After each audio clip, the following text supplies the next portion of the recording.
San Manuel Bueno, mártir. Miguel de Unamuno.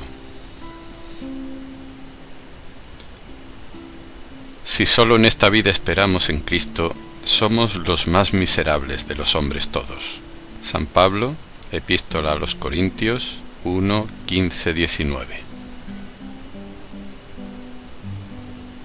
Ahora que el obispo de la diócesis de Renada, a la que pertenece esta mi querida aldea de Valverde de Lucerna, anda a lo que se dice promoviendo el proceso para la beatificación de nuestro don Manuel, o mejor, San Manuel Bueno, que fue en esta párroco, quiero dejar aquí consignado, a modo de confesión, y solo Dios sabe, que no yo, con qué destino, todo lo que sé y recuerdo de aquel varón matriarcal, que llenó toda la más entrañada vida de mi alma, que fue mi verdadero padre espiritual, el padre de mi espíritu, del mío, el de Ángela Carballino.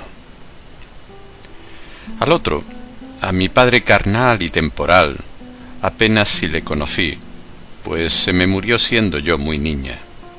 Sé que había llegado de forastero a nuestra Valverde de Lucerna, que aquí arraigó al casarse aquí con mi madre. Trajo consigo unos cuantos libros, el Quijote, obras de teatro clásico, algunas novelas, historias, el Bertoldo, todo revuelto, y de estos libros, los únicos casi que había en toda la aldea, devoré yo en sueños siendo niña. Mi buena madre apenas si me contaba hechos o dichos de mi padre. Los de don Manuel, a quien como todo el pueblo adoraba, de quien estaba enamorada, claro que castísimamente, le habían borrado el recuerdo de los de su marido, a quien encomendaba a Dios y fervorosamente cada día al rezar el rosario. De nuestro don Manuel me acuerdo como si fuese de cosa de ayer, siendo yo niña a mis 10 años, antes de que me llevaran al colegio de religiosas de la ciudad catedralicia de Renada. Tendría él, nuestro santo, entonces unos 37 años. Era alto, delgado, erguido, llevaba la cabeza como nuestra peña del buitre lleva su cresta, y había en sus ojos toda la hondura azul de nuestro lago.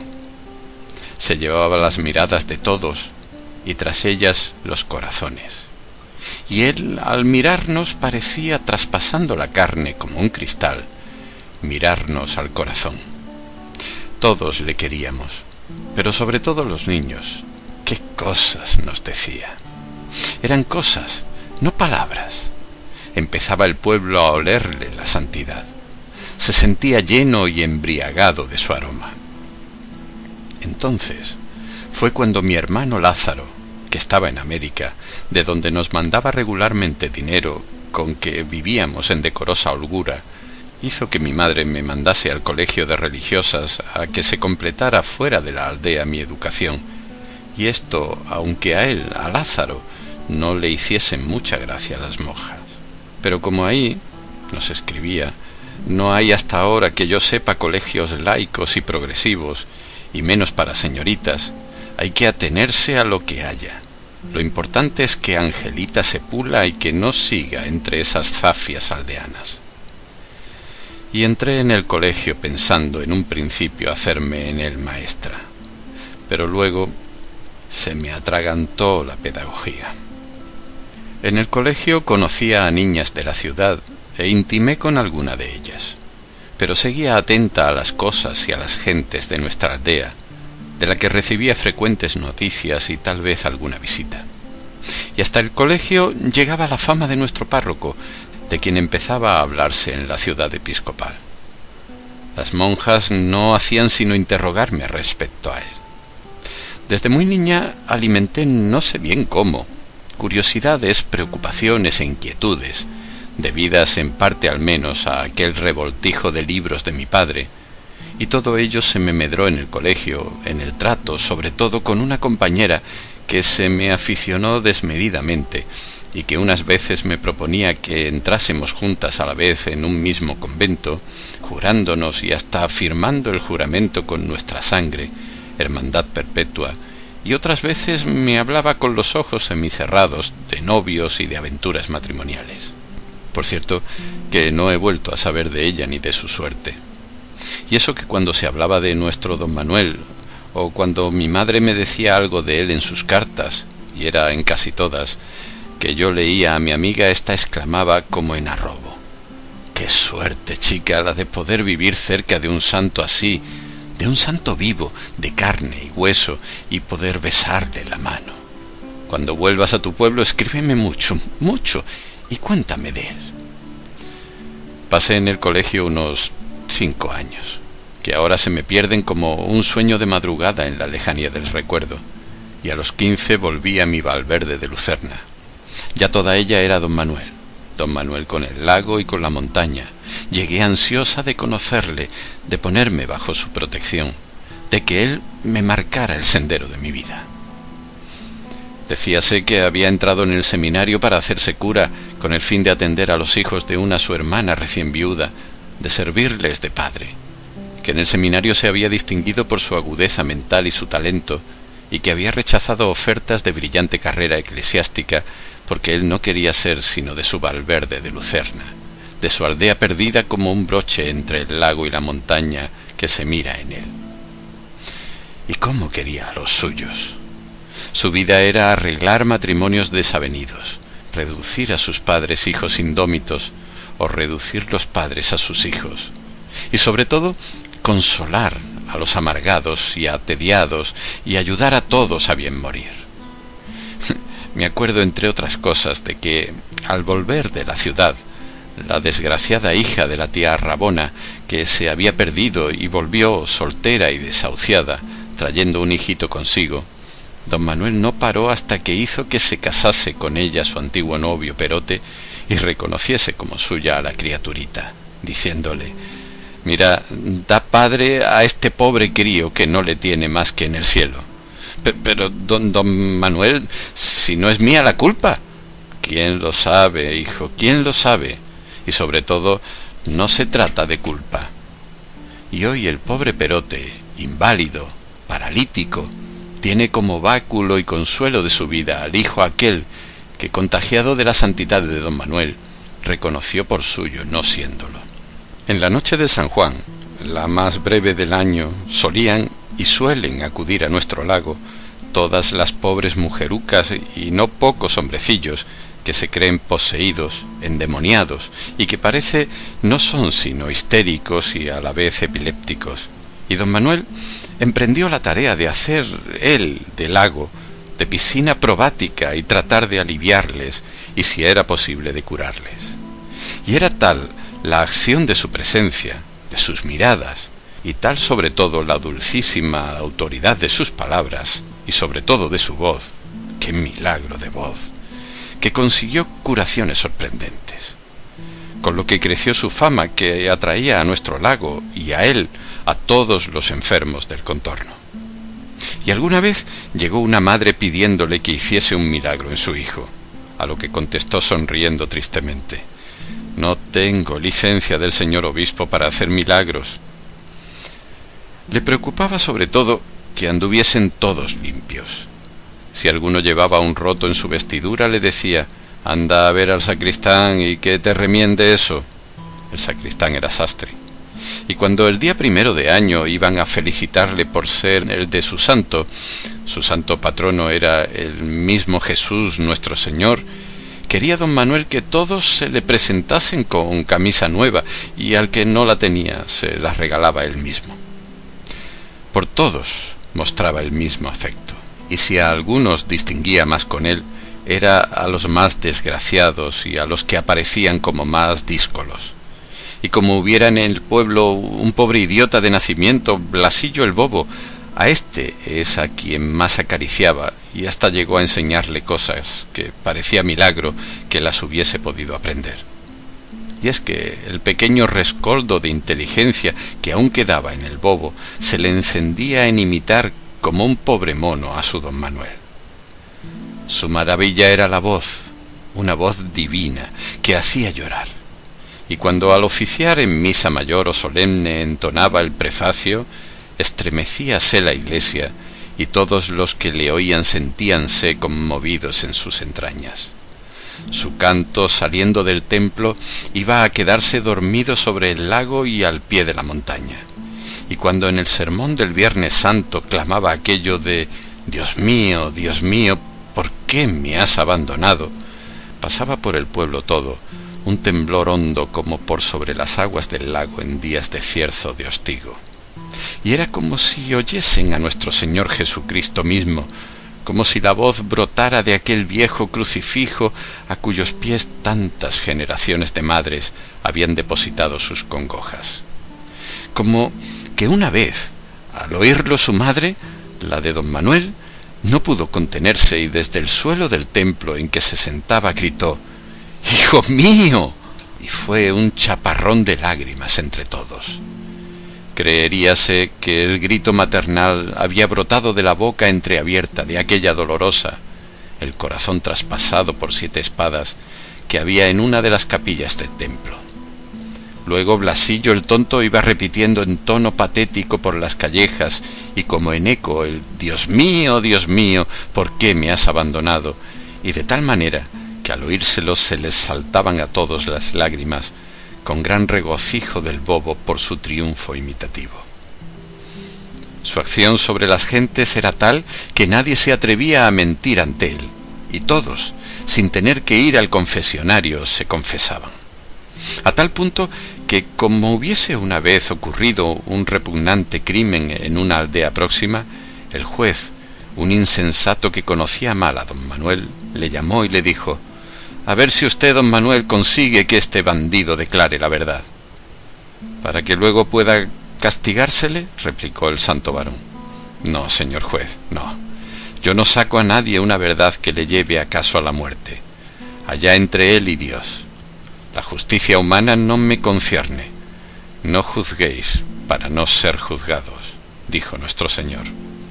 «Pero es que yo, señor cura», «Comprendido. Dé usted, señor juez, al César lo que es del César, que yo daré a Dios lo que es de Dios». Y al salir, mirando fijamente al presunto reo, le dijo: «Mira bien si Dios te ha perdonado, que es lo único que importa». En el pueblo todos acudían a misa, aunque sólo fuese por oírle y por verle en el altar, donde parecía transfigurarse, encendiéndosele el rostro. Había un santo ejercicio que introdujo en el culto popular, y es que reuniendo en el templo a todo el pueblo, hombres y mujeres, viejos y niños, unas 1000 personas, recitábamos al unísono, en una sola voz, el credo: «Creo en Dios Todopoderoso, Creador del cielo y de la tierra», y lo que sigue. Y no era un coro, sino una sola voz, una voz simple y unida, fundidas todas en una y haciendo como una montaña, cuya cumbre, perdida a las veces en nubes, era don Manuel. Y al llegar a lo de «creo en la resurrección de la carne y la vida perdurable», la voz de don Manuel se zambullía como en un lago, en la del pueblo todo, y era que él se callaba. Y yo oía las campanadas de la villa que se dice aquí que está sumergida en el lecho del lago, campanadas que se dice también se oyen la noche de San Juan, y eran las de la villa sumergida en el lago espiritual de nuestro pueblo. Oía la voz de nuestros muertos, que en nosotros resucitaban en la comunión de los santos. Después, al llegar a conocer el secreto de nuestro santo, he comprendido que era como si una caravana en marcha por el desierto, desfallecido el caudillo al acercarse al término de su carrera, le tomaran en hombros los suyos para meter su cuerpo sin vida en la tierra de promisión. Los más que no querían morirse, sino cogidos de su mano como de un ancla. Jamás en sus sermones se ponía a declamar contra impíos, masones, liberales o herejes. ¿Para qué? Si no los había en la aldea. Ni menos contra la mala prensa. En cambio, uno de los más frecuentes temas de sus sermones era contra la mala lengua, porque él lo disculpaba todo y a todos disculpaba. No quería creer en la mala intención de nadie. La envidia, gustaba repetir, la mantienen los que se empeñan en creerse envidiados, y las más de las persecuciones son efecto más de la manía persecutoria que no de la perseguidora. Pero fíjese, don Manuel, en lo que me han querido decir, y él: no debe importarnos tanto lo que uno quiera decir como lo que diga sin querer. Su vida era activa y no contemplativa, huyendo cuanto podía de no tener nada que hacer. Cuando oía eso de que la ociosidad es la madre de todos los vicios, contestaba: y del peor de todos, que es el pensar ocioso. Y como yo le preguntara una vez qué es lo que con eso quería decir, me contestó: pensar ocioso es pensar para no hacer nada, o pensar demasiado en lo que se ha hecho y no en lo que hay que hacer. A lo hecho pecho y a otra cosa, que no hay peor que remordimiento sin enmienda. Hacer, hacer. Bien comprendí yo ya desde entonces que don Manuel huía de pensar ocioso y a solas, que algún pensamiento le perseguía. Así es que estaba siempre ocupado, y no pocas veces en inventar ocupaciones. Escribía muy poco para sí, de tal modo que apenas nos ha dejado escritos o notas, mas en cambio hacía de memorialista para los demás, y a las madres sobre todo les redactaba las cartas para sus hijos ausentes. Trabajaba también manualmente, ayudando con sus brazos a ciertas labores del pueblo. En la temporada de trilla íbase a la era a trillar y aventar, y en tanto aleccionaba o distraía a los labradores, a quienes ayudaba en estas faenas. Sustituía a las veces a algún enfermo en su tarea. Un día del más crudo invierno se encontró con un niño, muertito de frío, a quien su padre le enviaba a recoger una res a larga distancia en el monte. «Mira», le dijo al niño, «vuélvete a casa a calentarte, y dile a tu padre que yo voy a hacer el encargo». Y al volver con la res, se encontró con el padre todo confuso que iba a su encuentro. En invierno partía leña para los pobres. Cuando se secó aquel magnífico nogal, un nogal matriarcal le llamaba, a cuya sombra había jugado de niño y con cuyas nueces se había durante tantos años regalado, pidió el tronco, se lo llevó a casa y después de labrar en él 6 tablas que guardaba al pie de su lecho, hizo del resto leña para calentar a los pobres.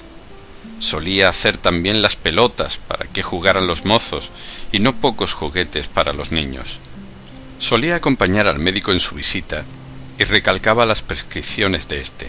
Se interesaba sobre todo en los embarazos y en la crianza de los niños, y estimaba como una de las mayores blasfemias aquello de teta y gloria, y lo otro de angelitos al cielo. Le conmovía profundamente la muerte de los niños.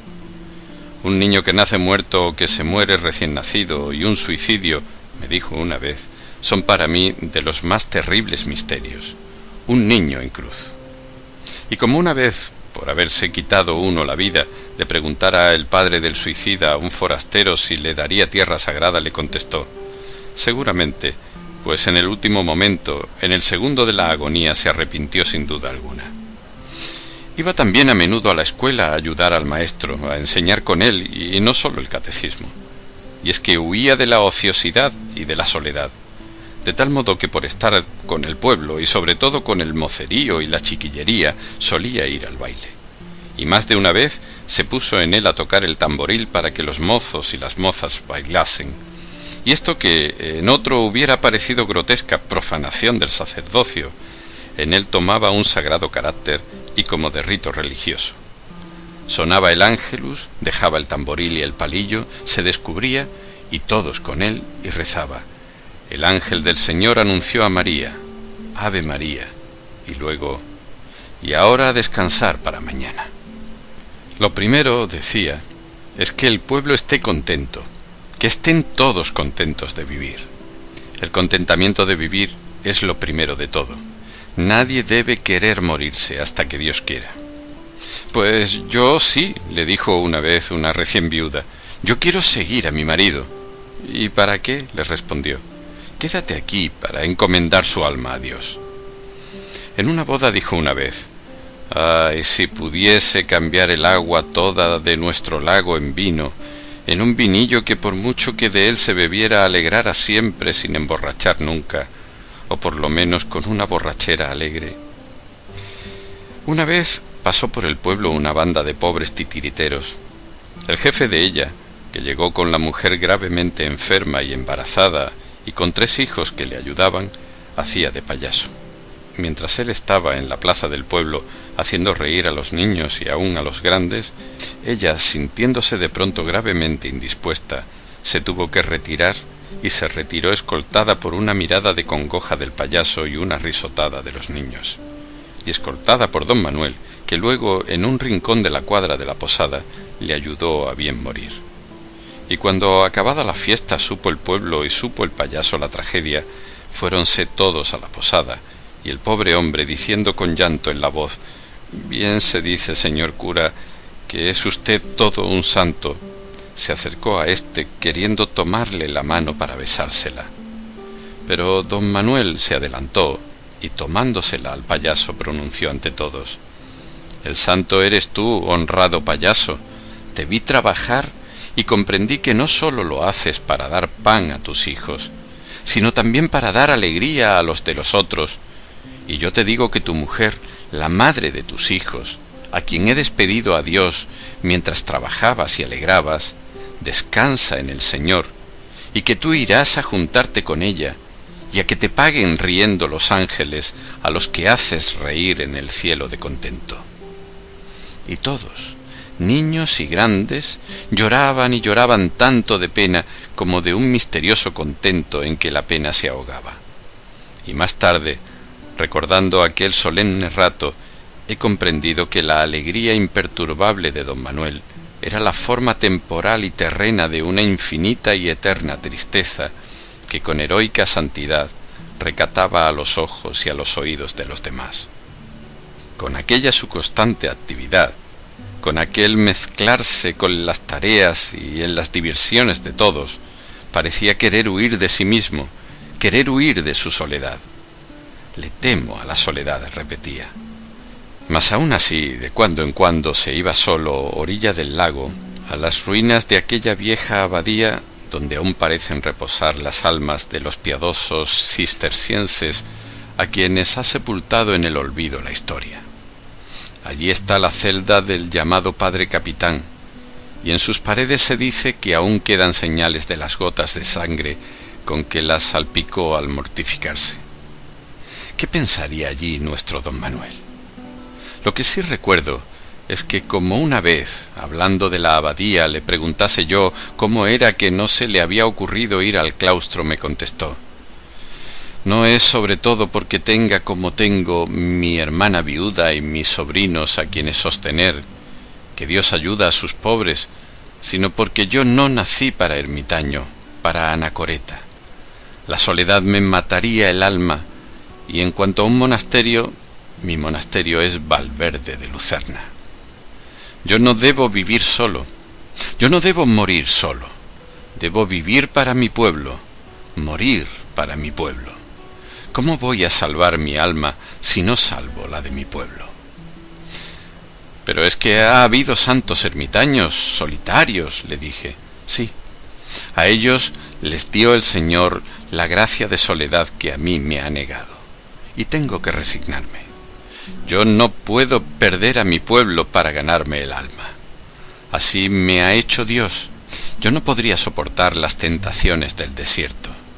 Yo no podría llevar solo la cruz del nacimiento». He querido con estos recuerdos, de los que vive mi fe, retratar a nuestro don Manuel tal como era cuando yo, mocita de cerca de 16 años, volví del colegio de religiosas de Renada a nuestro monasterio de Valverde de Lucerna, y volví a ponerme a los pies de su abad. «Hola, la hija de la Simona», me dijo en cuanto me vio, «y hecha ya toda una moza, y sabiendo francés, y bordar, y tocar el piano, y qué sé yo qué más. Ahora a prepararte para darnos otra familia. ¿Y tu hermano Lázaro cuándo vuelve? Sigue en el Nuevo Mundo, ¿no es así?» «Sí, señor, sigue en América». «El Nuevo Mundo. ¿Y nosotros en el Viejo?» «Pues bueno, Cuando le escribas, dile de mi parte, de parte del cura, que estoy deseando saber cuándo vuelve del Nuevo Mundo a este viejo, trayéndonos las novedades de por allá. Y dile que encontrará al lago y a la montaña como los dejó. Cuando me fui a confesar con él, mi turbación era tanta que no acertaba a articular palabra. Recé el yo pecadora balbuciendo, casi sollozando, y él, que lo observó, me dijo: «¿Pero qué te pasa, corderilla? ¿De qué o de quién tienes miedo? Porque tú no tiemblas ahora al peso de tus pecados, ni por temor de Dios, no, tú tiemblas de mí, ¿no es eso?» Me eché a llorar. «Pero, ¿qué es lo que te han dicho de mí? ¿Qué leyendas son esas? ¿Acaso tu madre? Vamos, vamos, cálmate, y haz cuenta que estás hablando con tu hermano». Me animé y empecé a confiarle mis inquietudes, mis dudas, mis tristezas. «Bah, ¿y dónde has leído eso, Marisa Vidilla? Todo eso es literatura. No te des demasiado a ella, ni siquiera a Santa Teresa. Y si quieres distraerte, lee el Bertoldo, que leía tu padre». Salí de aquella mi primera confesión con el santo hombre profundamente consolada. Y aquel mi temor primero, aquel más que respeto miedo con que me acerqué a él, trocóse en una lástima profunda. Era yo entonces una mocita, una niña casi, pero empezaba a ser mujer.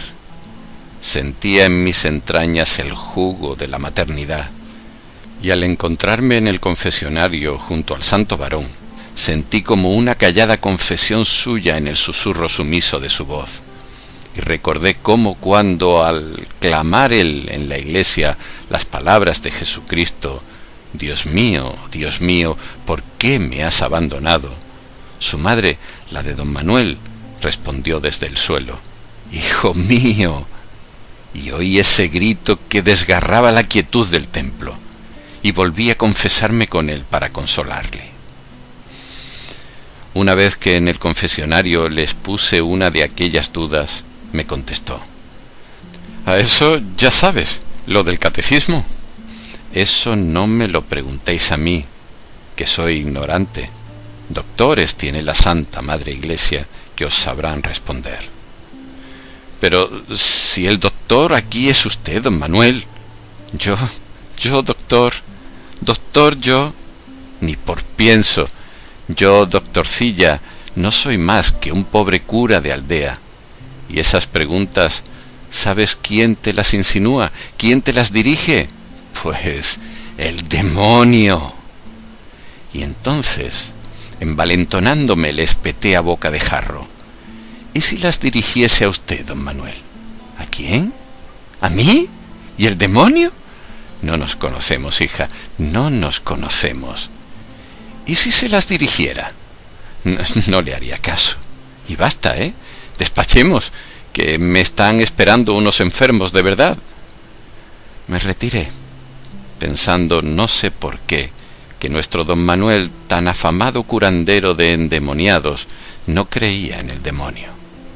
Y al irme hacia mi casa, topé con Blasillo el bobo, que acaso rondaba el templo y que al verme, para agasajarme con sus habilidades, repitió: «¿Y de qué modo lo de Dios mío, ¿por qué me has abandonado?». Llegué a casa acongojadísima y me encerré en mi cuarto para llorar hasta que llegó mi madre. «Me parece, Angelita, con tantas confesiones, que tú me vas a ir a monja». «No lo tema, madre», le contesté, «pues tengo harto que hacer aquí en el pueblo, que es mi convento». «Hasta que te cases». «No pienso en ello», le repliqué. Y otra vez que me encontré con don Manuel, le pregunté mirándole derechamente a los ojos: «¿Es que hay infierno, don Manuel?». «¿Para ti, hija?». «No». «¿Y para los otros? ¿Le hay?». «¿Y a ti qué te importa, si no has de ir a él?». «Me importa por los otros. ¿Le hay?». «Cree en el cielo que vemos, míralo». Y me lo mostraba sobre la montaña y abajo, reflejado en el lago. Pero hay que creer en el infierno como en el cielo, repliqué. Sí, hay que creer todo lo que enseña a creer la Santa Madre Iglesia Católica, Apostólica, Romana. Y basta.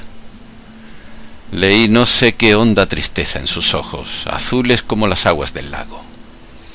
Aquellos años pasaron como un sueño. La imagen de don Manuel iba creciendo en mí sin que yo de ello me diese cuenta, pues era un varón tan cotidiano, tan de cada día como el pan que a diario pedimos en el Padre Nuestro. Yo le ayudaba cuanto podía en sus menesteres, visitaba a sus enfermos, a nuestros enfermos, a las niñas de la escuela, arreglaba el ropero de la iglesia y le hacía, como me llamaba él, de diaconisa. Fui unos días, invitada por una compañera de colegio a la ciudad, y tuve que volverme, pues en la ciudad me ahogaba, me faltaba algo. Sentía sed de la vista de las aguas del lago, hambre de la vista de las peñas de la montaña. Sentía sobre todo la falta de mi don Manuel, y como si su ausencia me llamara, como si corriese un peligro lejos de mí, como si me necesitara. Empezaba yo a sentir una especie de afecto maternal hacia mi padre espiritual. Quería aliviarle del peso de su cruz de nacimiento. Así fui llegando a mis 24 años, que es cuando volvió de América con un caudalillo ahorrado mi hermano Lázaro. Llegó acá, a Valverde de Lucerna, con el propósito de llevarnos a mí y a nuestra madre a vivir a la ciudad, acaso a Madrid. En la aldea, decía, se entontece, se embrutece y se empobrece uno. Y añadía, civilización es lo contrario de ruralización. Aldeanerías no, que no hice que fueras al colegio para que te pudras luego aquí, entre estos zafios patanes. Yo callaba, aún dispuesta a resistir la emigración, pero nuestra madre, que pasaba ya de la sesentena, se opuso desde un principio. A mi edad, cambiar de aguas, dijo primero, mas luego dio a conocer claramente que ella no podría vivir fuera de la vista de su lago, de su montaña y sobre todo de su don Manuel. Sois como las gatas que os apegáis a la casa, repetía mi hermano. Cuando se percató de todo el imperio que sobre el pueblo todo y en especial sobre nosotras, sobre mi madre y sobre mí, ejercía el santo varón evangélico, se irritó contra éste. Le pareció un ejemplo de la oscura teocracia en que él suponía hundida a España, y empezó a barbotar sin descanso todos los viejos lugares comunes anticlericales y hasta antirreligiosos y progresistas que había traído renovados del Nuevo Mundo. En esta España de calzonazos, decía, los curas manejan a las mujeres y las mujeres a los hombres, y luego el campo, este campo feudal.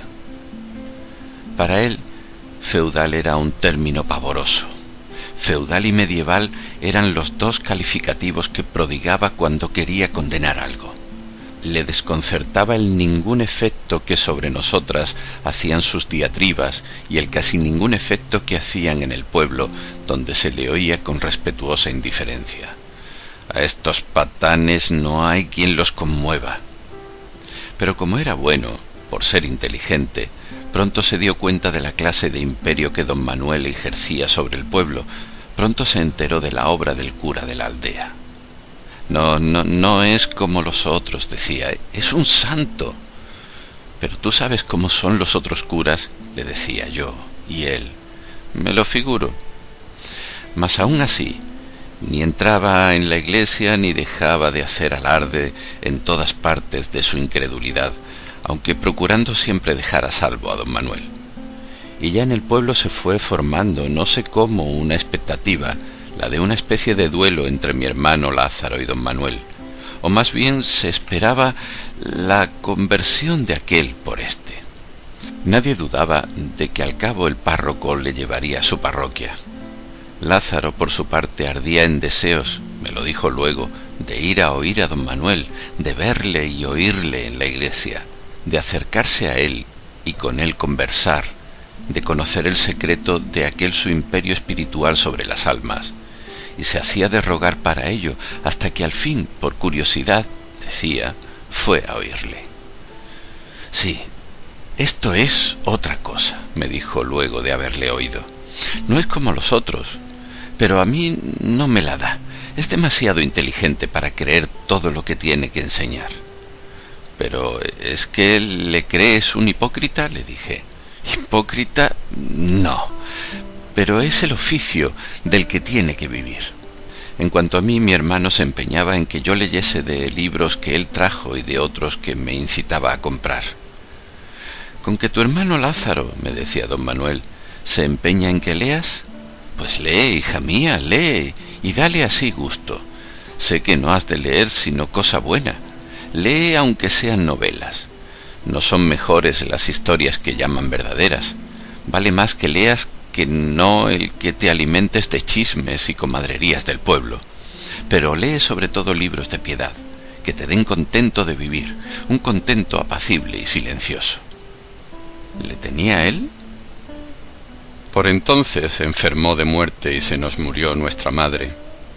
Y en los últimos días todo su hipo era que don Manuel convirtiese a Lázaro, a quien esperaba volver a ver un día en el cielo, en un rincón de las estrellas, donde se viese el lago y la montaña de Valverde de Lucerna. Ella se iba ya a ver a Dios. «Usted no se va», le decía don Manuel, «usted se queda. Su cuerpo aquí, en esta tierra, y su alma también aquí, en esta casa, viendo y oyendo a sus hijos, aunque éstos ni le vean ni le oigan». «Pero yo, padre», dijo, «voy a ver a Dios. Dios, hija mía, está aquí como en todas partes, y le verá usted desde aquí, y a todos nosotros en Él, y a Él en nosotros». «Dios se lo pague», le dije. «El contento con que tu madre se muera», me dijo, «será su eterna vida». Y volviéndose a mi hermano Lázaro, «Su cielo es seguir viéndote, y ahora es cuando hay que salvarla. Dile que rezarás por ella». ¿Pero? Dile que rezarás por ella, a quien debes la vida, y sé que una vez que se lo prometas rezarás. Y sé que luego que reces». Mi hermano, acercándose, arrasados sus ojos en lágrimas, a nuestra madre agonizante, le prometió solemnemente rezar por ella. «Y yo en el cielo por ti, por vosotros», respondió mi madre, besando el crucifijo y puestos sus ojos en los de don Manuel, entregó su alma a Dios. «En tus manos encomiendo mi espíritu», rezó el santo varón. Quedamos mi hermano y yo solos en la casa. Lo que pasó en la muerte de nuestra madre puso a Lázaro en relación con don Manuel, que pareció descuidar algo a sus demás pacientes, a sus demás menesterosos, para atender a mi hermano. Íbanse por las tardes de paseo, orilla del lago, o hacia las ruinas, vestidas de hiedra, de la vieja abadía de cistercienses. «Es un hombre maravilloso», me decía Lázaro. «Ya sabes que dicen que en el fondo de este lago hay una villa sumergida, y que en la noche de San Juan a las 12 se oyen las campanadas de su iglesia». «Sí», le contestaba yo, «una villa feudal y medieval». «Y creo», añadía, «que en el fondo del alma de nuestro don Manuel hay también sumergida, ahogada, una villa, y que alguna vez se oyen sus campanadas». «Sí», le dije, «esa villa sumergida en el alma de don Manuel, y por qué no también en la tuya, es el cementerio de las almas de nuestros abuelos, los de esta nuestra Valverde de Lucerna. Feudal, medieval». Acabó mi hermano por ir a misa siempre, a oír a don Manuel, y cuando se dijo que cumpliría con la parroquia, que comulgaría cuando los demás comulgasen, recorrió un íntimo regocijo al pueblo todo, que creyó haberle recobrado. Pero fue un regocijo tan limpio, que Lázaro no se sintió vencido ni disminuido. Y llegó el día de su comunión, ante el pueblo todo, con el pueblo todo. Cuando llegó la vez a mi hermano, pude ver que don Manuel, tan blanco como la nieve de enero en la montaña, y temblando como tiembla el lago cuando la hostiga el cierzo, se le acercó con la sagrada forma en la mano, y de tal modo le temblaba ésta al arrimarla a la boca de Lázaro, que se le cayó la forma a tiempo que le daba un vaído. y fue mi hermano mismo quien recogió la hostia y se la llevó a la boca. Y el pueblo, al ver llorar a don Manuel, lloró diciéndose: «¿Cómo le quiere?». Y entonces, pues era la madrugada, cantó un gallo. Al volver a casa y encerrarme en ella con mi hermano, le eché los brazos al cuello y besándole le dije: «Ay, Lázaro, Lázaro, qué alegría nos has dado a todos, a todos, a todo el pueblo, a todos, a los vivos y a los muertos, y sobre todo a mamá, a nuestra madre. ¿Viste?». El pobre don Manuel lloraba de alegría. «Qué alegría nos has dado a todos». «Por eso lo he hecho», me contestó. «¿Por eso? ¿Por darnos alegría? Lo habrás hecho ante todo por ti mismo, por conversión».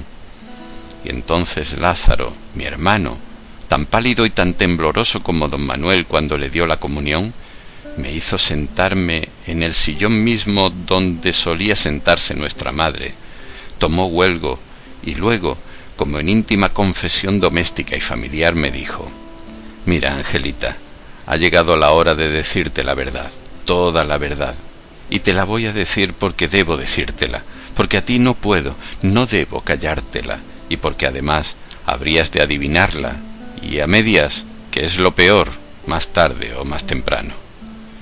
Y entonces, serena y tranquilamente, a media voz, me contó una historia que me sumergió en un lago de tristeza. Cómo don Manuel había venido trabajando, sobre todo en aquellos paseos a las ruinas de la vieja abadía cisterciense, para que no escandalizase, para que diese buen ejemplo, para que se incorporase a la vida religiosa del pueblo, para que fingiese creer si no creía, para que ocultase sus ideas al respecto, mas sin intentar siquiera catequizarle, convertirle de otra manera. «Pero es posible», exclamé consternada. «Y tan posible, hermana, y tan posible». Y cuando yo le decía: «Pero ¿es usted el sacerdote, el que aconseja que finja?», él balbuciente: «¿Fingir? Fingir no, eso no es fingir. Toma agua bendita que dijo alguien y acabarás creyendo». Y como yo, mirándole a los ojos, le dijese: «¿Y usted celebrando misa ha acabado por creer?», él bajó la mirada al lago y se le llenaron los ojos de lágrimas. Y así es como le arranqué su secreto. «¡Lázaro!», gemí. Y en aquel momento pasó por la calle Blasillo el Bobo clamando su Dios mío, ¿por qué me has abandonado?». Y Lázaro se estremeció creyendo oír la voz de don Manuel, acaso la de nuestro Señor Jesucristo. Entonces, prosiguió mi hermano, comprendí sus móviles y con esto comprendí su santidad, porque es un santo, hermana, todo un santo. No trataba, al emprender, ganarme para su santa causa, porque es una causa santa, santísima, arrogarse un triunfo, sino que lo hacía por la paz, por la felicidad, por la ilusión, si quieres, de los que le están encomendados. Comprendí que si les engaña así, si es que esto es engaño, no es por medrar. Me rendí a sus razones y he aquí mi conversión. Y no me olvidaré jamás del día en que, diciéndole yo: «Pero don Manuel, la verdad ante todo», él temblando me susurró al oído, y eso que estábamos solos en medio del campo: «¿La verdad? La verdad, Lázaro, es acaso algo terrible, algo intolerable, algo mortal. La gente sencilla no podría vivir con ella. ¿Y por qué me la deja entrever ahora aquí como en confesión?», le dije. Y él: «Porque si no me atormentaría tanto, que acabaría gritándola en medio de la plaza, y eso jamás, jamás, jamás. Yo estoy para hacer vivir a las almas de mis feligreses, para hacerlos felices, para hacerles que se sueñen inmortales, y no para matarlos. Lo que aquí hace falta es que vivan sanamente, que vivan en unanimidad de sentido y con la verdad, con mi verdad, no vivirían. Que vivan, y esto hace la Iglesia, hacerlos vivir. Religión verdadera, Todas las religiones son verdaderas en cuanto hacen vivir espiritualmente a los pueblos que las profesan, en cuanto les consuelan de haber tenido que nacer para morir. Y para cada pueblo la religión más verdadera es la suya, la que le ha hecho. ¿Y la mía? La mía es consolarme en consolar a los demás, aunque el consuelo que les doy no sea el mío. Jamás olvidaré estas sus palabras. Pero esa comunión tuya ha sido un sacrilegio, me atreví a insinuar, arrepintiéndome al punto de haberlo insinuado. ¿Sacrilegio? ¿Y él, que me la dio? ¿Y sus misas? ¡Qué martirio!, exclamé. Y ahora, añadió mi hermano, hay otro más para consolar al pueblo. ¿Para engañarle?, dije. Para engañarle no, me replicó, sino para corroborarle en su fe. ¿Y el pueblo?, dije, ¿cree de veras? ¿Qué sé yo? Cree sin querer, por hábito, por tradición, y lo que hace falta es no despertarle, y que viva en su pobreza de sentimientos para que no adquiera torturas de lujo. Bienaventurados los pobres de espíritu. Eso, hermano, lo has aprendido de don Manuel. Y ahora, dime, ¿has cumplido aquello que le prometiste a nuestra madre cuando ella se nos iba a morir? ¿Aquello de que rezarías por ella? Pues no se lo había de cumplir. Pero, ¿por quién me has tomado, hermana? ¿Me crees capaz de faltar a mi palabra, a una promesa solemne y a una promesa hecha, y en el lecho de muerte a una madre? ¿Qué sé yo? Pudiste querer engañarla para que muriese consolada. Es que si yo no hubiese cumplido la promesa, viviría sin consuelo. Entonces, cumplí la promesa y no he dejado de rezar ni un solo día por ella. ¿Solo por ella? Pues ¿por quién más? Por ti mismo. Y de ahora en adelante por don Manuel. Nos separamos para irnos cada uno a su cuarto. Yo a llorar toda la noche, a pedir por la conversión de mi hermano y de don Manuel. Y él, Lázaro, no sé bien a qué. Después de aquel día, temblaba yo de encontrarme a solas con don Manuel, a quien seguía asistiendo en sus piadosos menesteres, y él pareció percatarse de mi estado íntimo y adivinar su causa. Y cuando al fin me acerqué a él en el tribunal de la penitencia, ¿quién era el juez y quién el reo? Los dos, él y yo, doblamos en silencio la cabeza y nos pusimos a llorar. Y fue él, don Manuel, quien rompió el tremendo silencio para decirme con voz que parecía salir de una huesa: «Pero tú, Angelina, tú crees como a los 10 años, ¿no es así? ¿Tú crees?» «Sí, creo, padre». «Pues sigue creyendo. Y si se te ocurren dudas, cállatelas a ti misma. Hay que vivir». Me atreví y toda temblorosa le dije: «Pero usted, padre, ¿cree usted?» Vaciló un momento y reponiéndose me dijo: «Creo». «¿Pero en qué, padre? ¿En qué? ¿Cree usted en la otra vida? ¿Cree usted que al morir no nos morimos del todo? ¿Cree que volveremos a vernos, a querernos en otro mundo venidero? ¿Cree en la otra vida?» El pobre santo sollozaba. «Mira, hija, dejemos eso.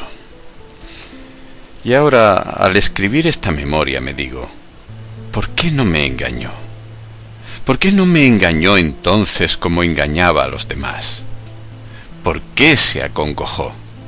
¿Por qué no podía engañarse a sí mismo? ¿O por qué no podía engañarme?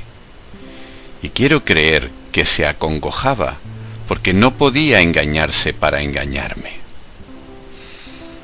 Y ahora, añadió, reza por mí, por tu hermano, por ti misma, por todos. Hay que vivir y hay que dar vida. Y después de una pausa, ¿y por qué no te casas, Angelina? Ya sabe usted, padre mío, por qué. Pero no, tienes que casarte. Entre Lázaro y yo te buscaremos un novio, porque a ti te conviene casarte para que se te curen esas preocupaciones. ¿Preocupaciones, don Manuel? Yo sé bien lo que me digo, y no te acongojes demasiado por los demás, que harto tiene cada cual con tener que responder de sí mismo. Y que sea usted, don Manuel, el que me diga eso. Que sea usted el que aconseje que me case para responder de mí, y no acuitarme por los demás. Que sea usted. Tienes razón, Angelina. No sé ya lo que me digo. No sé ya lo que me digo desde que estoy confesándome contigo. Y sí, hay que vivir, hay que vivir. Y cuando yo iba a levantarme para salir del templo me dijo: «¿Y ahora, Angelina, en nombre del pueblo, me absuelves?» Me sentí como penetrada por un misterioso sacerdocio y dije: «En nombre de Dios Padre, Hijo y Espíritu Santo, le absuelvo, Padre».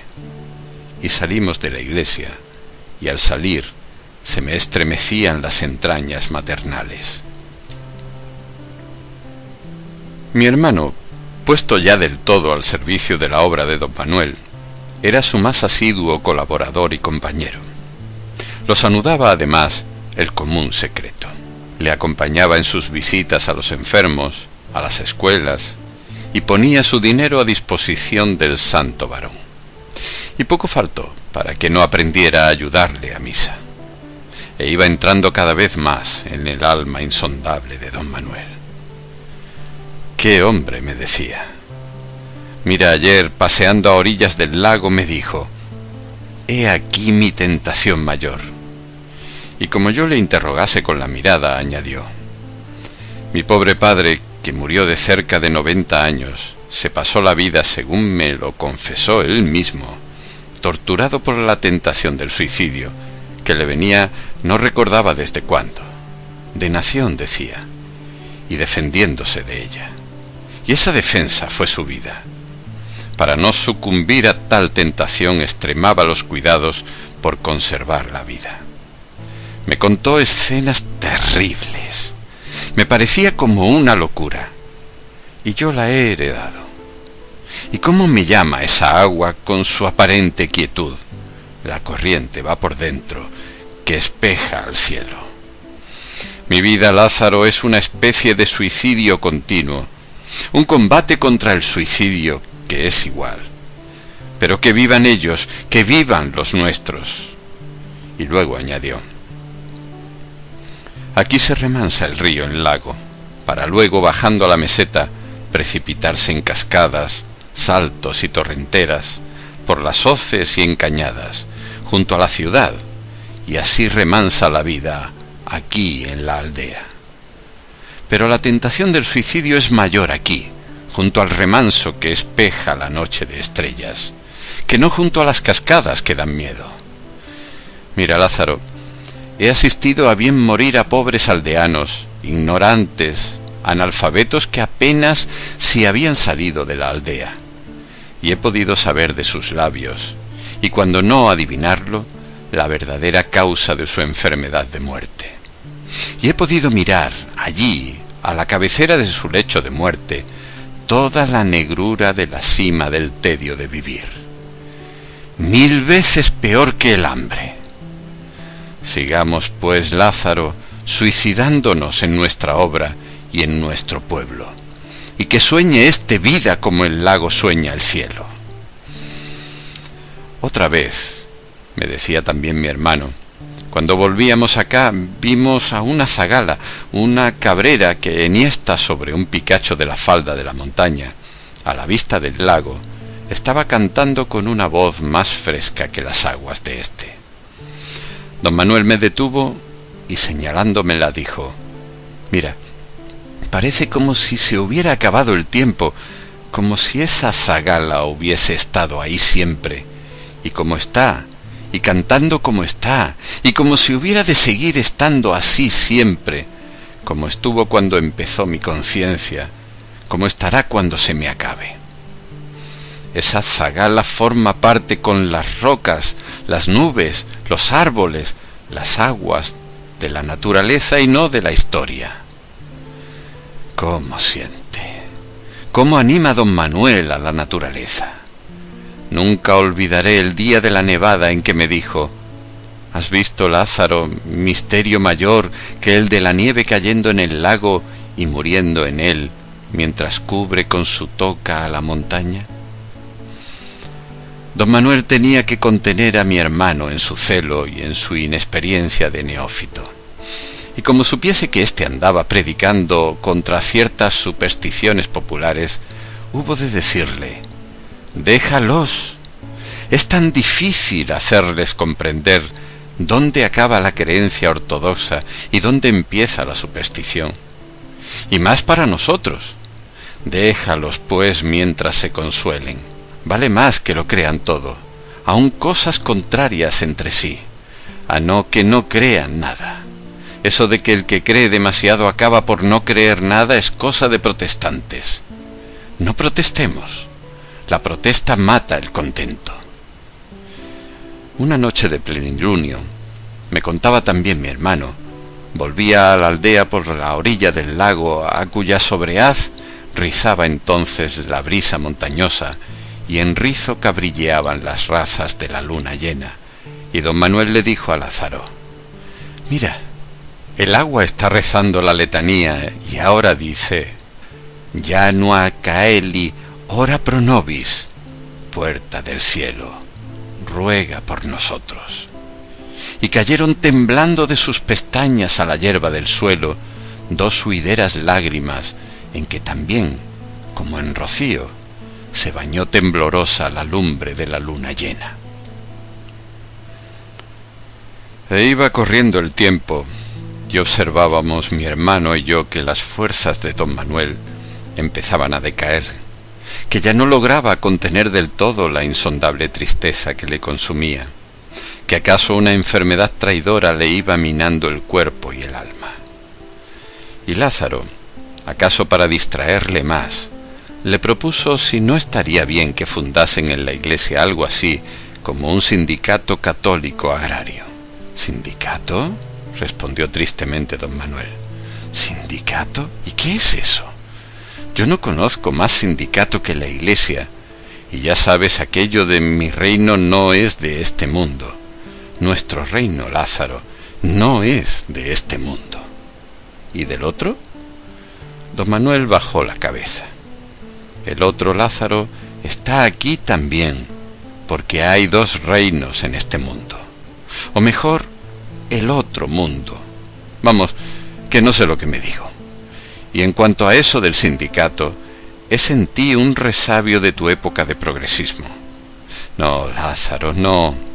La religión no es para resolver los conflictos económicos o políticos de este mundo que Dios entregó a las disputas de los hombres. Piensen los hombres y obren los hombres como pensaren o como obraren, que se consuelen de haber nacido, que vivan lo más contentos que puedan en la ilusión de que todo esto tiene una finalidad.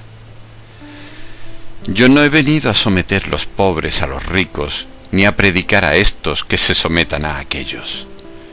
Resignación y caridad en todos y para todos, porque también el rico tiene que resignarse a su riqueza y a la vida, y también el pobre tiene que tener caridad para con el rico. Cuestión social. Deja eso. Eso no nos concierne. Que traen una nueva sociedad en que no haya ya ni ricos ni pobres, en que esté justamente repartida la riqueza, en que todo sea de todos. ¿Y qué? ¿Y no crees que del bienestar general surgirá más fuerte el tedio de la vida? Sí.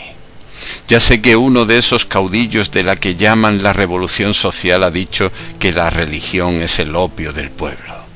Opio, opio, opio, sí.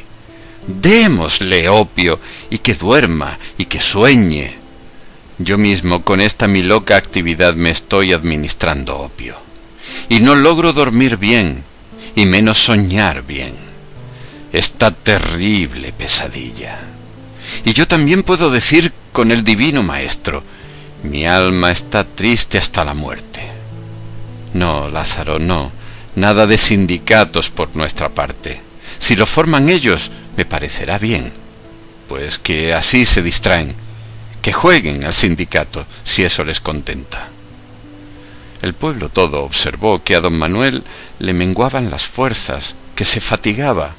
Su voz misma, aquella voz que era un milagro, adquirió un cierto temblor íntimo.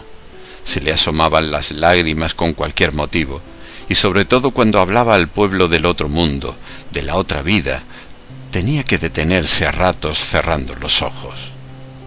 «Es que lo está viendo», decían, y en aquellos momentos Blasillo el bobo, el que con más cuajo lloraba. Porque ya Blasillo lloraba más que reía, y hasta sus risas sonaban a lloros. Al llegar la última semana de pasión que con nosotros, en nuestro mundo, en nuestra aldea celebró don Manuel, el pueblo todo presintió el fin de la tragedia. ¿Y cómo sonó entonces aquel Dios mío, ¿por qué me has abandonado?, el último en que en público sollozó don Manuel? Y cuando dijo lo del divino maestro al buen bandolero, todos los bandoleros son buenos, solía decir nuestro don Manuel, aquello de mañana estarás conmigo en el paraíso, y la última comunión general que repartió nuestro santo, cuando llegó a dársela a mi hermano, esta vez con mano segura, después del litúrgico invitan a eterna, se inclinó al oído y le dijo: no hay más vida eterna que esta, que la sueñen eterna, eterna de unos pocos años. Y cuando me la dio a mí me dijo: reza, hija mía, reza por nosotros. Y luego algo extraordinario que lo llevo en el corazón como el más grande misterio, y fue que me dijo con voz que parecía de otro mundo: y reza también por nuestro Señor Jesucristo. Me levanté sin fuerzas y como sonámbula, y todo en torno me pareció un sueño, y pensé: habré de rezar también por el lago y por la montaña. Y luego: ¿es que estaré endemoniada? Y en casa ya cogí el crucifijo con el cual en las manos había entregado a Dios su alma mi madre, y mirándolo a través de mis lágrimas, y recordando el Dios mío, ¿por qué me has abandonado?, de nuestros dos Cristos, el de esta tierra y el de esta aldea, recé: hágase tu voluntad, así en la tierra como en el cielo, primero y después, y no nos dejes caer en la tentación. Amén. Luego me volví a aquella imagen de la dolorosa, con su corazón traspasado por 7 espadas, que había sido el más doloroso consuelo de mi pobre madre, y recé: Santa María, Madre de Dios, ruega por nosotros pecadores, ahora y en la hora de nuestra muerte. Amén. Y apenas lo había rezado cuando me dije: ¿pecadores? ¿Nosotros pecadores? ¿Y cuál es nuestro pecado? ¿Cuál? Y anduve todo el día acongojada por esta pregunta. Al día siguiente acudí a don Manuel, que iba adquiriendo una solemnidad de religioso ocaso, y le dije: recuerda, padre mío, cuando hace ya años, al dirigirle yo una pregunta, me contestó: eso no me lo preguntéis a mí, que soy ignorante. Doctores tiene la Santa Madre Iglesia que os sabrán responder. Que sí me acuerdo. Y me acuerdo de que te dije que esas eran preguntas que te dictaba el demonio. Pues bien, padre, hoy vuelvo yo, la endemoniada, a dirigirle otra pregunta que me dicta mi demonio de la guarda. Pregunta. Ayer, al darme de comulgar, me pidió que rezara por todos nosotros y hasta por... Bien, cállalo y sigue. Llegué a casa y me puse a rezar, y al llegar a aquello de ruega por nosotros pecadores, ahora y en la hora de nuestra muerte, una voz íntima me dijo: ¿pecadores? ¿Pecadores nosotros? ¿Y cuál es nuestro pecado? ¿Cuál es nuestro pecado, padre? ¿Cuál?, me respondió. Ya lo dijo un gran doctor de la Iglesia Católica Apostólica Española. Ya lo dijo el gran doctor de la vida es sueño. Ya dijo que el delito mayor del hombre es haber nacido. Ese es, hija, nuestro pecado, el de haber nacido. ¿Y se cura, padre? Vete y vuelve a rezar por nosotros pecadores, ahora y en la hora de nuestra muerte. Sí, al fin se cura el sueño, y al fin se cura la vida, al fin se acaba la cruz del nacimiento. Y como dijo Calderón, el hacer bien y el engañar bien, ni aun en sueños se pierde. Y la hora de su muerte llegó por fin. Todo el pueblo la veía llegar, y fue su más grande elección. No quiso morirse ni solo ni ocioso. Se murió predicando al pueblo, en el templo. Primero antes de mandar que le llevasen a él, pues no podía ya moverse por la perlesía. Nos llamó a su casa a Lázaro y a mí, y allí los tres a solas nos dijo: Oíd, cuidad de estas pobres ovejas, que se consuelen de vivir, que crean lo que yo no he podido creer.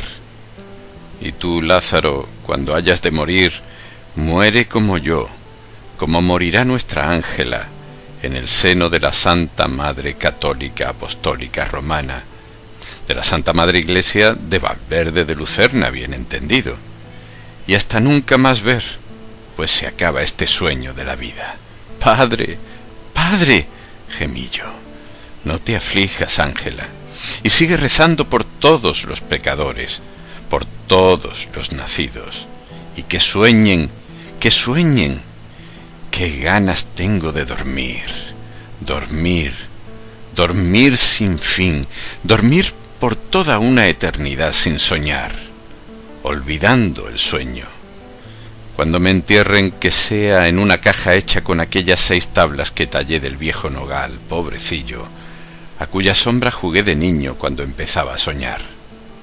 Y entonces sí que creía en la vida perdurable.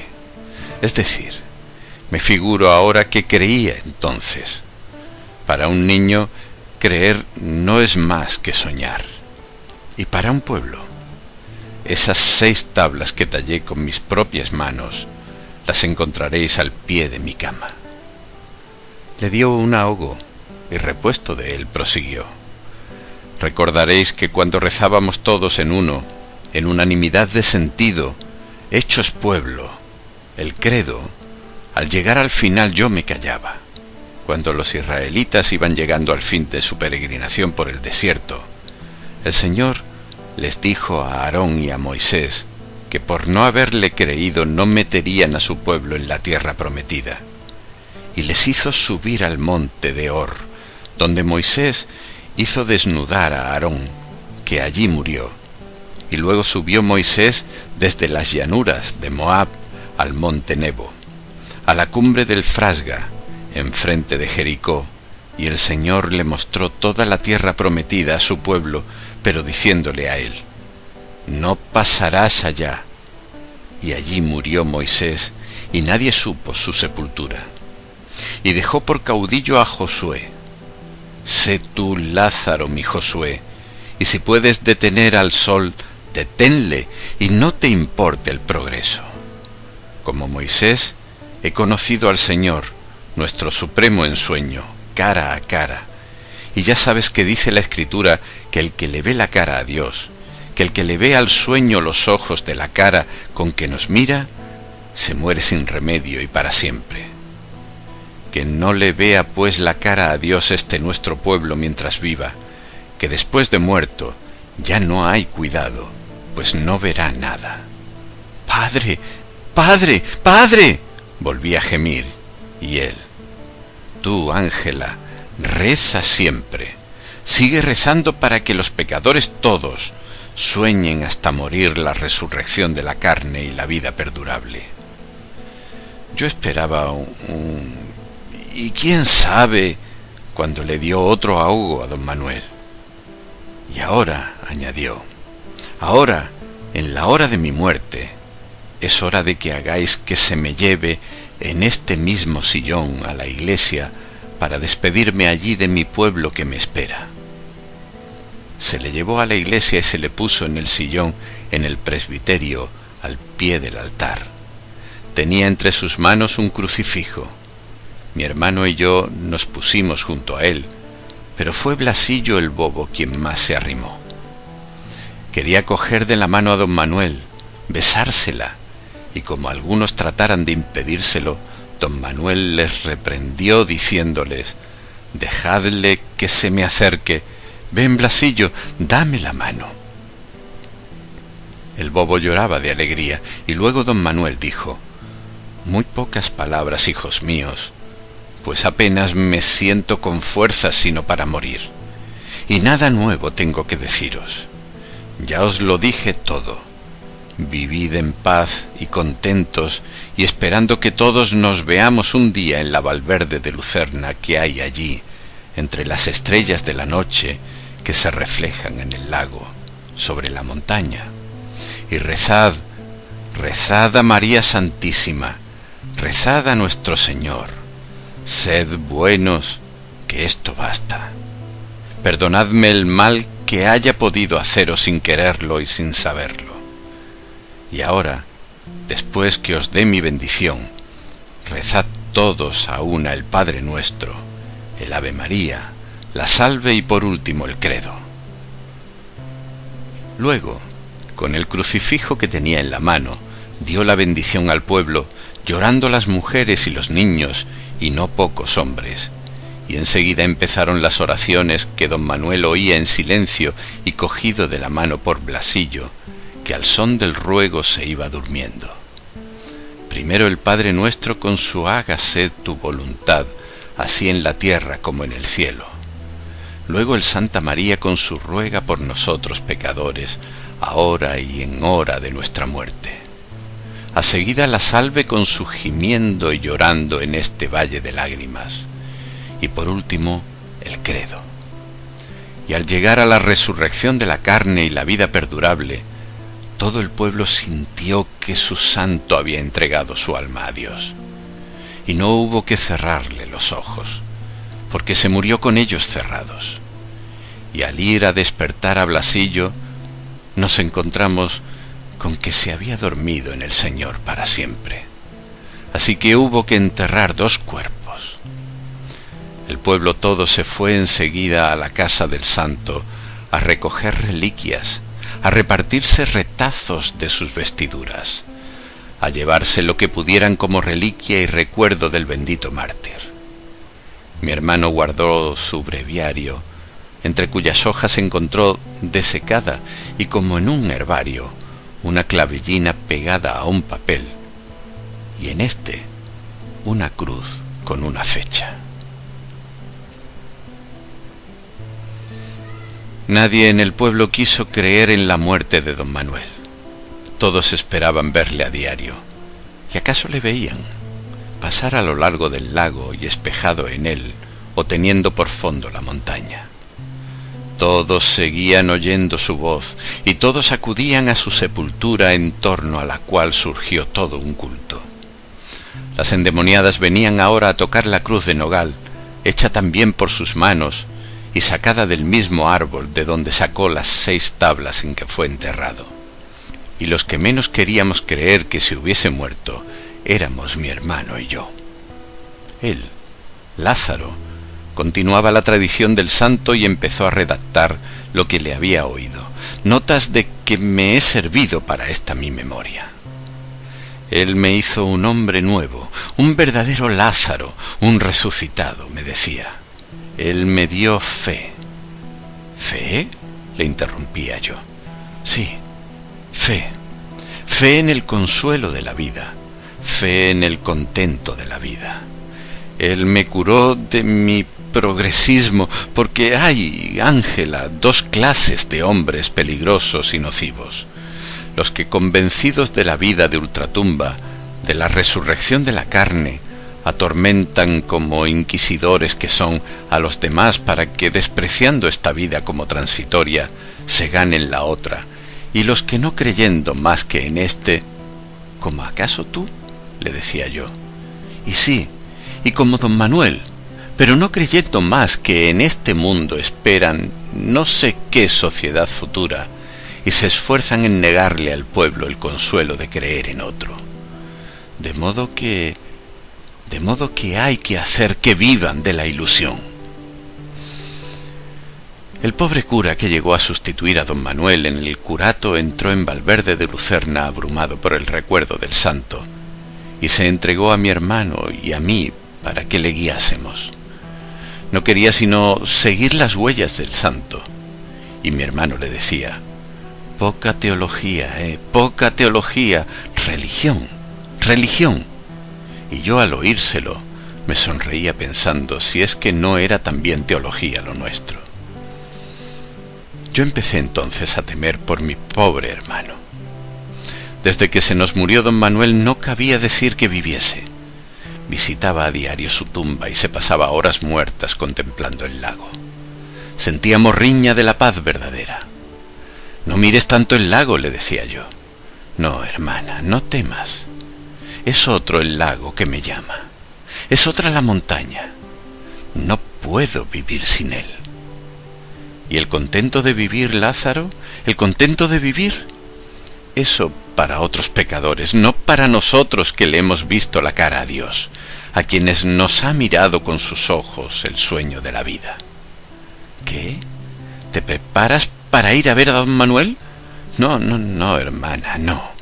Ahora y aquí en casa, entre nosotros solos, toda la verdad, por amarga que sea, amarga como el mar a que van a parar las aguas de este dulce lago, toda la verdad para ti, que estás abroquelada contra ella.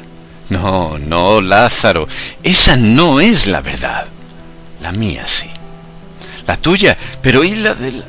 También la de él. Ahora no, Lázaro, ahora no.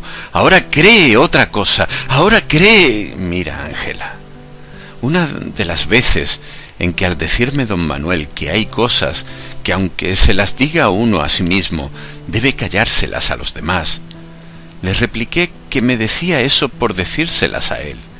Esas mismas, a sí mismo, acabó confesándome que creía que más de uno de los más grandes santos, acaso el mayor, había muerto sin creer en la otra vida. Es posible, y tan posible. Y ahora, hermana, cuida que no sospechen siquiera aquí en el pueblo nuestro secreto. ¿Sospecharlo?, le dije. Si intentase por locura explicárselo, no lo entenderían. El pueblo no entiende de palabras. El pueblo no ha entendido más que vuestras obras. Querer exponerles eso sería como leer a unos niños de 8 años unas páginas de Santo Tomás de Aquino, en latín. Bueno, pues cuando yo me vaya, reza por mí, y por él, y por todos. Y por fin le llegó también su hora. Una enfermedad que iba minando su robusta naturaleza pareció exacerbársele con la muerte de don Manuel. No siento tanto tener que morir, me decía en sus últimos días, como que conmigo se muere otro pedazo del alma de don Manuel. Pero lo demás de él vivirá contigo, hasta que un día, hasta los muertos, nos moriremos del todo. Cuando se hallaba agonizando, entraron, como se acostumbra en nuestras aldeas, los del pueblo a verle agonizar, y encomendaban su alma a don Manuel, a San Manuel Bueno, el mártir. Mi hermano no les dijo nada, no tenía ya nada que decirles, les dejaba dicho todo lo que queda dicho. Era otra laña más entre las dos Valverdes de Lucerna, la del fondo del lago y la que en su sobrehaz se mira. Era ya uno de nuestros muertos de vida, uno también, a su modo, de nuestros santos. Quedé más que desolada, pero en mi pueblo y con mi pueblo. Y ahora, al haber perdido a mi San Manuel, al padre de mi alma, y a mi Lázaro, mi hermano aún más que carnal, espiritual, ahora es cuando me doy cuenta de que he envejecido y de cómo he envejecido. Pero es que los he perdido, es que he envejecido, es que me acerco a mi muerte. Hay que vivir. Y Él me enseñó a vivir. Él nos enseñó a vivir, a sentir la vida, a sentir el sentido de la vida, a sumergirnos en el alma de la montaña, en el alma del lago, en el alma del pueblo de la aldea, a perdernos en ellas para quedar en ellas. Él me enseñó con su vida a perderme en la vida del pueblo de mi aldea, y no sentía yo más pasar las horas y los días y los años que no sentía pasar el agua del lago. Me parecía como si mi vida hubiese de ser siempre igual. No me sentía envejecer.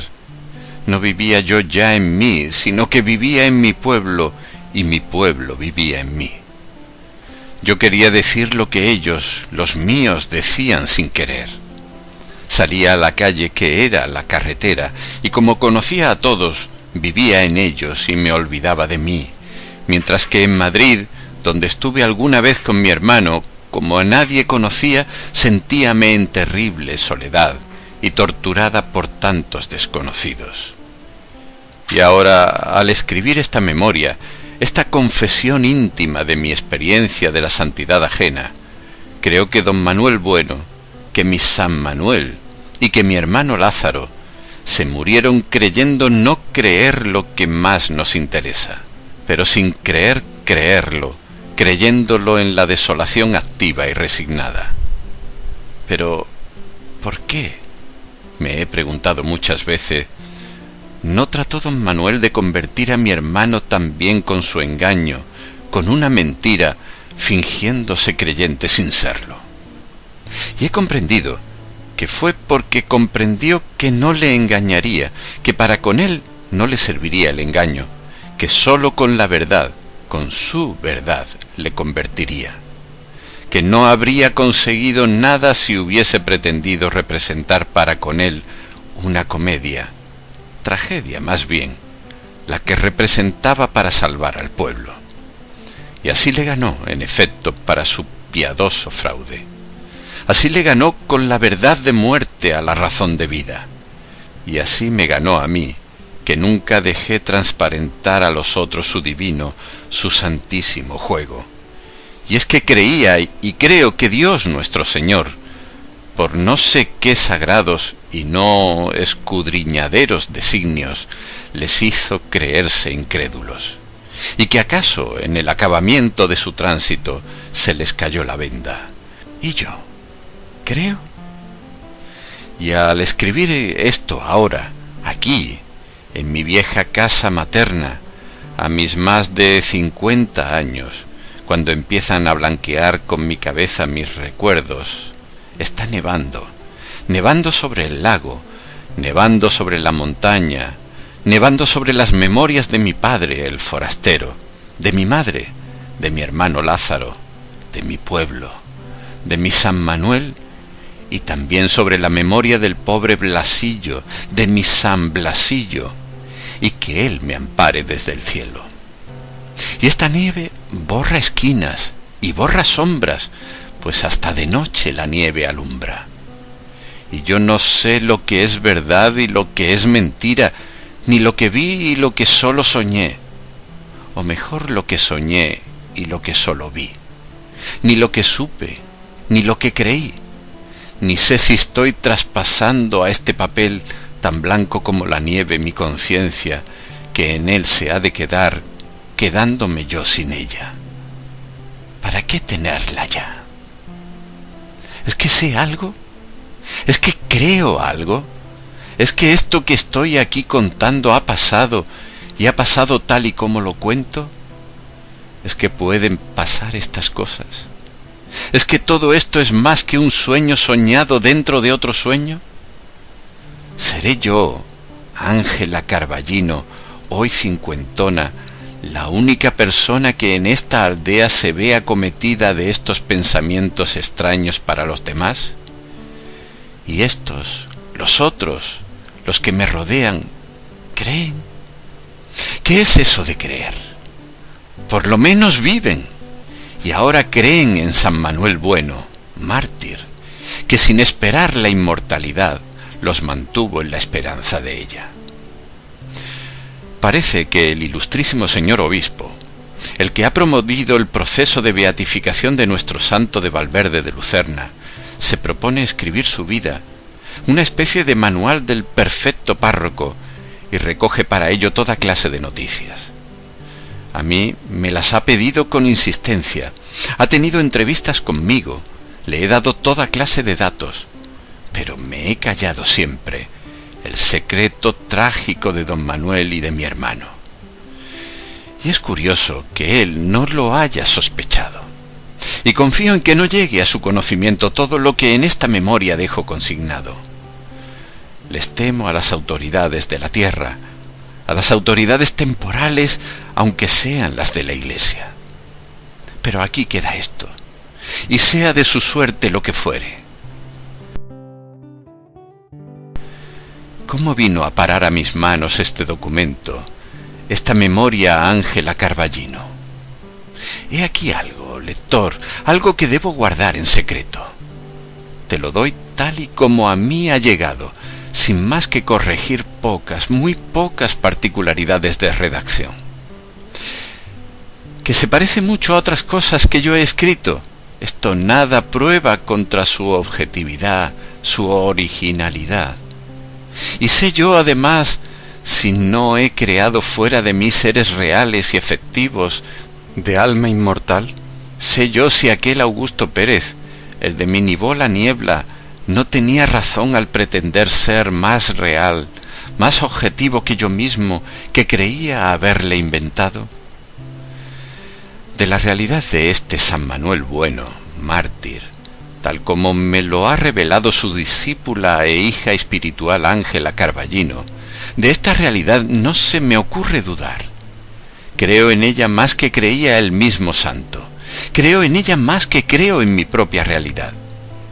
Y ahora, antes de cerrar este epílogo, quiero recordarte, lector paciente, el versillo 9 de la epístola del olvidado apóstol San Judas, lo que hace un nombre, donde se nos dice cómo mi celestial patrono, San Miguel Arcángel, Miguel quiere decir quién como Dios, y arcángel, archimensajero, disputó con el diablo. Diablo quiere decir acusador, fiscal, por el cuerpo de Moisés, y no toleró que se lo llevase en juicio de maldición, sino que le dijo al diablo: el Señor te reprenda, y el que quiera entender, que entienda. Quiero también, ya que Ángela Carballino mezcló a su relato sus propios sentimientos, ni sé qué otra cosa quepa, comentar yo aquí lo que ella dejó dicho de que si don Manuel y su discípulo Lázaro hubiesen confesado al pueblo su estado de creencia, el pueblo, no los habría entendido. Ni lo habría creído, añado yo. Habrían creído a sus obras y no a sus palabras, porque las palabras no sirven para apoyar las obras, sino que las obras se bastan. Y para un pueblo como el de Valverde de Lucerna no hay más confesión que la conducta. Ni sabe el pueblo qué cosa es fe, ni acaso le importa mucho. Bien sé en lo que se cuenta en este relato, si se quiere novelesco, y la novela es la más íntima historia, la más verdadera, por lo que no me explico que haya quien se indigne de que se llame novela al Evangelio, lo que es elevarle, en realidad, sobre su cronicón cualquiera. Bien sé que en lo que se cuenta en este relato no pasa nada, mas espero que sea porque en ello todo se queda, como se quedan los lagos y las montañas, y las santas almas sencillas, asentadas más allá de la fe y de la desesperación, que en ellos, en los lagos y las montañas, fuera de la historia, en divina novela se cobijaron.